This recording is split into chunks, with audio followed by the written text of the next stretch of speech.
This is 5 on your side at 5. Focused on you. We start with breaking news tonight out of West St. Louis County. Police tell us 2 bodies were found inside a home in Ballwin. This is on Sunny Slope Drive. Police tell us the mailman went to check the mail and the mailbox was full. Police responded for a welfare check and found 2 decomposed bodies inside the home. Officers are now trying to figure out what happened. We do have a crew on the way, and we are trying to learn more from police at this hour. We will let you know as soon as we do. Now to our other top story tonight. Right now, Missouri Congresswoman Cori Bush is the subject of a federal investigation. The Justice Department is looking into her campaign spending on security. Cori Bush addressed 3 ongoing investigations outside the steps of the U.S. Capitol this afternoon. Our political editor, Mark Maxwell, broke the news last February that one of the security guards on her payroll was also her husband. Mark, that appears to be what the feds are looking into, isn't it? Yeah, Mike and Kelly, Congresswoman Bush has not been charged, and in one other investigation, she's already been cleared over this issue. But the FBI has a lot more power and a lot more tools to dig in and look for any wrongdoing. The Department of Justice is reviewing my campaign spending on security services. We are fully cooperating with this investigation. Congresswoman Cori Bush confirmed 3 ongoing federal investigations into how her campaign spends money hiring security. I have endured relentless threats to my physical safety and life. As a rank and file member of Congress, I am not entitled to personal protection by the House and instead have used campaign funds as permissible to retain security services. 5 on Your Side discovered marriage records last February linking Bush to Courtney Merritt's, a U.S. Army veteran, and one of her hired security guards. The report triggered a flood of complaints. Bush brushed them off as political attacks. In recent months, right-wing organizations have lodged baseless complaints against me, peddling notions that I have misused campaign funds to pay for personal security services. That simply is not true. The Justice Department's investigation knocked Bush into defense mode 3 days after she asked supporters to replenish her campaign account. Every dollar counts. $10, $25, whatever you have. Public campaign finance records show Bush's campaign spent at least $750,000 on security since late 2019, with more than $100,000 going to her now husband. I retained my husband as part of my security team to provide security services because he has had extensive experience in this area and is able to provide the necessary services at or below fair market rate.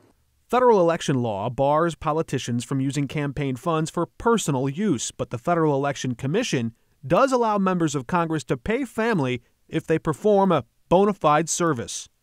The Office of Congressional Ethics found no wrongdoing and voted unanimously to dismiss the case. I look forward to this same outcome from all impending investigations.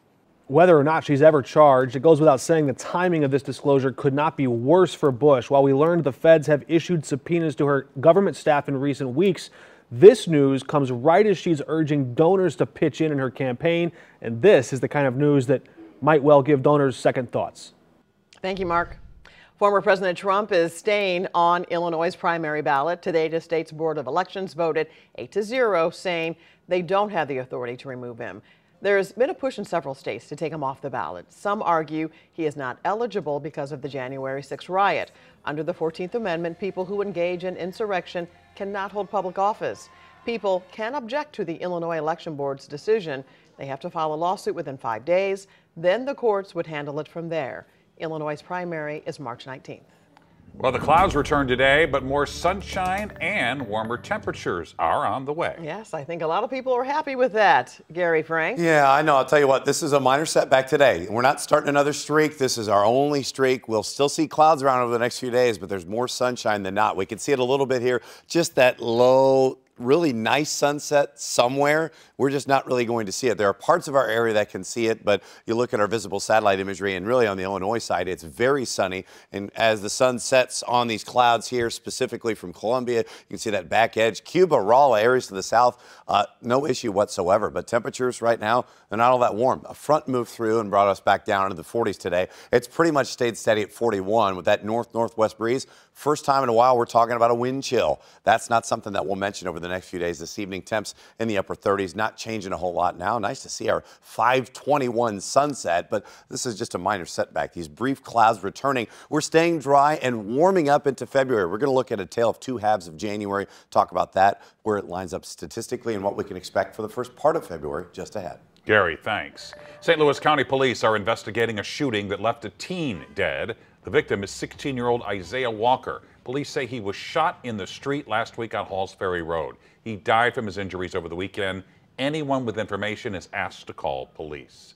Police are investigating after two women were found dead inside a car in downtown St. Louis. 5 on your side's Diamond Palmer joins us with new details about the case. Well, Kelly and Mike, a law enforcement source confirms to 5 on your side that the deaths of the two women are being investigated, likely as drug overdoses. Police saw there were no obvious signs of trauma. Around 5 p.m. Monday night, police were called to a person down in the 1300 block of Lucas Avenue. When they arrived, they found two women dead inside of a parked car. A friend who knew the two women says they worked in the area at restaurants for a year and were joyful. Advocates with Prevent Ed, who work to prevent and reduce the harms associated with substance use, says there is a stigma that needs to be fixed. Stigmatizing people who use drugs is definitely not going to help the problem. When people feel stigmatized, it makes them less likely to talk about their experiences and less likely to reach out for help. So by reducing stigma, changing the language that we use, and also just viewing substance use disorder as a brain disease, that's something that can be incredibly helpful. The medical examiner's office will continue to investigate the cause of death of the two women. Anyone with information about this crime is urged to call Crime Stoppers at 866-371-TIP. New details about multiple landlords accused of renting out condemned properties riddled with health and safety violations. The city of St. Louis already filed a lawsuit, but we've learned another St. Louis lawyer made similar allegations before and secured $1 million judgment. Our Justina Coronel spoke to that attorney, and she joins us now in studio. Justina. Well, Mike and Kelly, the lawsuit filed by the city accuses Dara Doherty and her associates of seeking out vulnerable tenants and then renting out uninhabitable spaces for cheap. Now, today I spoke to St. Louis County Attorney Ryan Gavin, representing his client James Cole. He said Cole lived in one of those properties on Jefferson Avenue. And I'm told in 2021, Cole was attacked by another tenant living in the same building with a homemade spear and was stabbed in the stomach and arm multiple times. Because of this, Cole faced medical expenses of more than $150,000. When attorney Ryan Gavin took the case, he started to realize there was a pattern of dreadful living conditions, multiple police calls to the property, and other eviction lawsuits against Doherty. He was able to connect 5 to 6 other properties facing the same problem. That's when they filed suit for negligence, saying Doherty used her superior position for personal profit. We secured a default judgment against Ms. Doherty and her LLC because they did not answer the lawsuit. So our default judgment is in the amount of $1.8 million for James's medical bills, his lost income, and as well as his pain and suffering on top of that. But certainly this is an opportunity, and my client hopes to see that her practices are shut down or put to an end, and she stops taking advantage of people. We're told because of these injuries, his client hasn't been able to go back to work since he uses his hands for labor. Right now, they're investigating avenues for collection. We have reached out to the defendants, but have not heard back yet.